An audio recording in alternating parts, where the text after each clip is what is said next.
going on, guys? Welcome back to the channel, and today we're going to be doing a different kind of opening. I'm going to be opening up some Magic the Gathering products, but not just any Magic products. These are some of the biggest, higher-end premium products to come out in quite a while. If you are unfamiliar with Magic, I do recommend sticking around for this opening. You might enjoy it.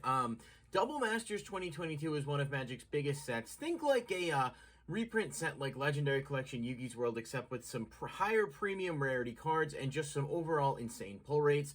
The value of this box, the actual like street value of this box at the cheapest, is about $270, and there are 4 packs in it, meaning each pack is on average about 70 bucks. But the rates of pull are nuts. I don't know why I said that's so strange.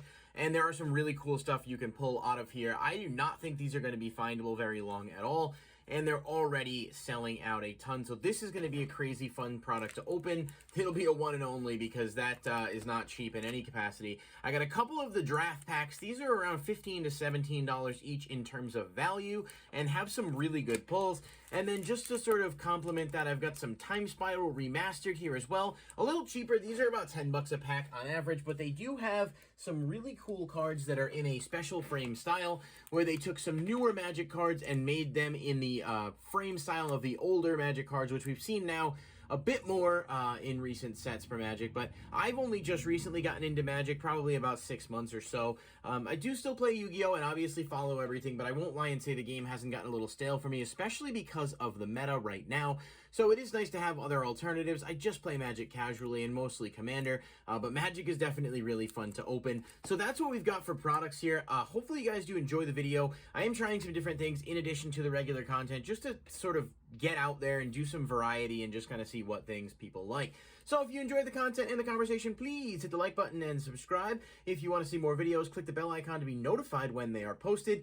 And yeah, I'm going to go ahead and jump right into this. So with Time Spiral Remastered, it's definitely one of the more interesting sets because it's technically considered a premium product, but it's hit or miss in terms of pulls. Like when it first came out, it was extremely hyped. There was a lot of stuff you could get out of it that's value. It's not quite that anymore, but it's still got the big hitters in the retro frame cards, and that's kind of what makes it so desired. So we'll open up the Time Spiral first, and then I'm gonna, open up one of the boosters of the collector booster after. So we've got some pretty cool cards. I'm trying to make sure these are actually like visible. Sarkanite Mirror. I think they're all going to be at the end, like the big hitters. Skirk Shaman.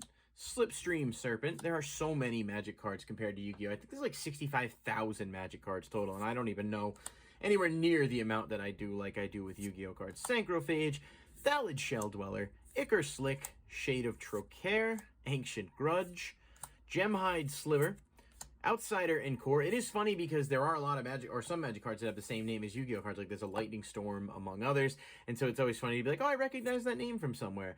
Molten Slag Heap, a rare Life and Limb, which is actually pretty cool. I don't know the value off the top of my head, but it's still cool. And Past in Flames is the, these are what the retro frames look like. I don't know off the top of my head the value, so I'll have to check into all of that after the fact and see where we are at. We'll open up another one of these Time Spirals before we pivot over to another Double Masters. We've got a Gossamer Phantom, Sting Scourger, Tolarian Sentinel, Green Seeker. I feel like that one might have been something. Search for Tomorrow, Dark Withering, Amrau Seekers, Ancient Grudge, Strangling Soot, Judge Unworthy, Stronghold Rats, cool card, Firemaw Kavu, another Molten Slag Heap, a rare Summoner's Pact. This is a pretty cool card, I think. Search your library for a green creature, reveal it, put it into your hand, then shuffle your library. At the beginning of your next upkeep, pay 2 and 2 green. If you do not, you lose the game. This is definitely like one of the, there's a few different Pact-esque cards that have come out. This is like a $3 to $4 card, so not crazy. And Nature's Claim is the retro frame. If you get these retro-style special cards in a foil, a lot of them have a ton of value, even if the cards themselves are relatively cheap. So that's pretty cool. All right, so I'm going to open up one of the Double Masters draft packs here first, because if we start getting some big hitters, I'm going to build up some of the excitement. The one thing I dislike about this is they actually put the foils and rares in the front, which is very not ideal for the opening. Lavalanche, I somehow fucked that up still. I swear that's one of the most common rares I pulled too. Dreamkeeper Shaman, Extract from Darkness, Washout, Bloodflow Connoisseur, Ground Assault, Aether Snipe, Eye Blight's Ending, Momentary Blink, Annoyed Altasaur, Lava Coil, Arachnus Web, and a Boar token. So here we go on to the actual, oh, duh, I forgot about the Cryptic Spires being in there. So, we've got a foil Spark Mage's Gambit, a foil Eye Blight's Ending, and a Nicol Bolas God Pharaoh as that is a Mythic Planeswalker. I think this has a specialty version in the Collector Booster as well, but it does look pretty cool, and that's a good Mythic hit, so we'll put that off to the side. Okay, so we're going to crack the actual Double Masters collector box now, immediately ripping away whatever future value will be there, but that's not the, oh, so it's a box inside a box, apparently. Not really sure why, but okay. Seems like we're killing trees for no reason there, but that's all right. All right, so this has literally 4 boosters in them. These are like $70 value each if you're paying retail or going rate for them. So we're going to open up one to start and see how we do. These are nerve-wracking to open. I mean, you can get some crazy hits out of these, but they're nerve-wracking to open. We've got Titan's Strength, Seeker's Squire, and if you are a Yu-Gi-Oh player watching this and you're confused, so the way these collector boosters work is everything in this thing is foil, and then you get a guaranteed number of rares. It would be like if Yu-Gi-Oh did a booster where, like, you're guaranteed to get, you know, 2 Ultras and 2 Secrets.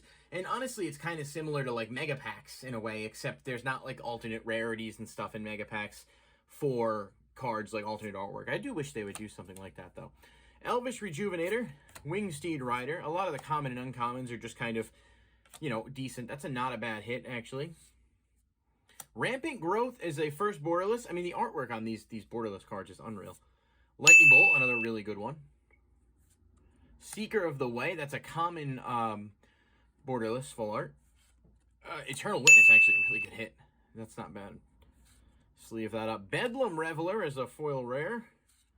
Sensei's Dividing Top. Nice. So a really good start here.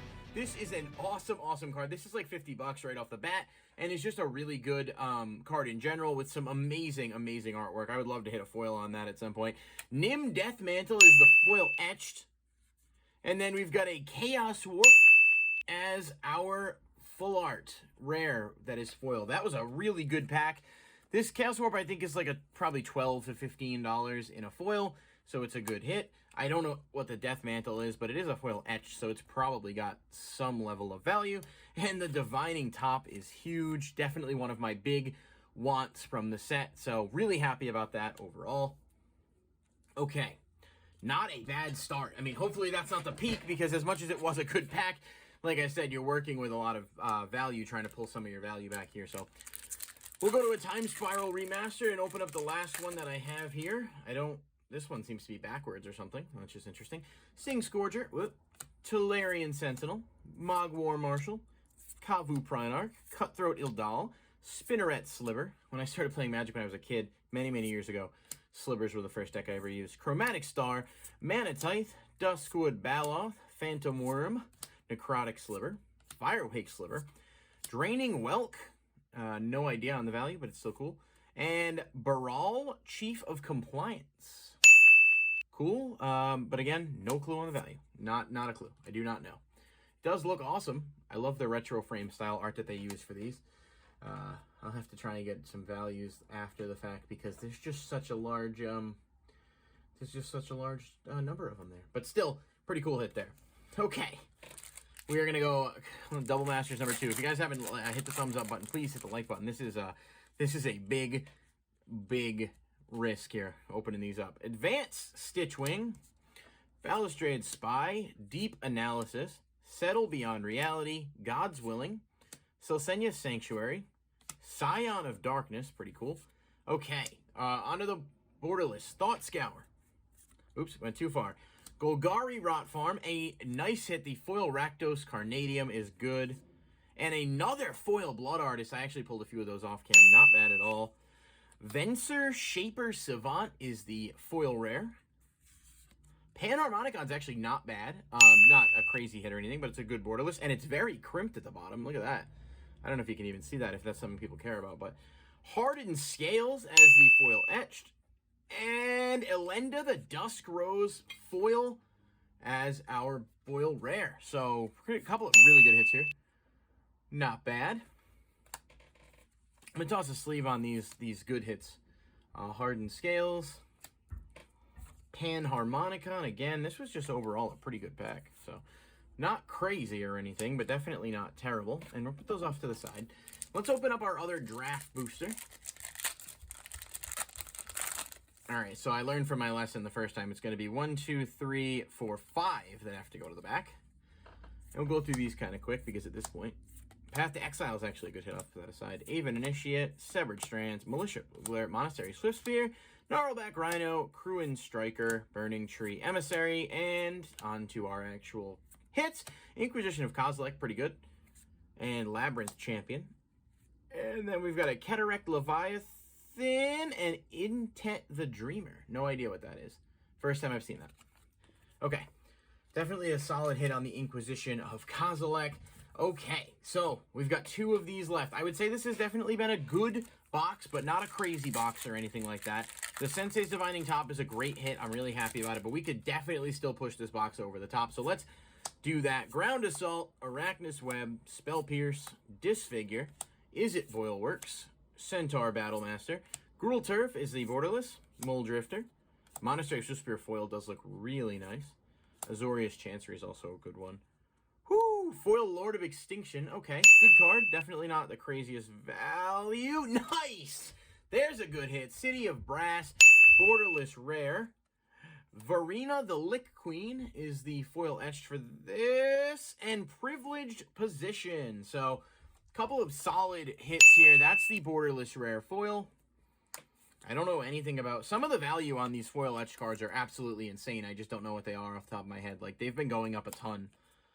City of Brass is pretty good, too. That's a really good land. And then Lord of Extinction is a mythic. It's a foil mythic, so we'll take it. Okay, Lord of Extinction. So, good box so far.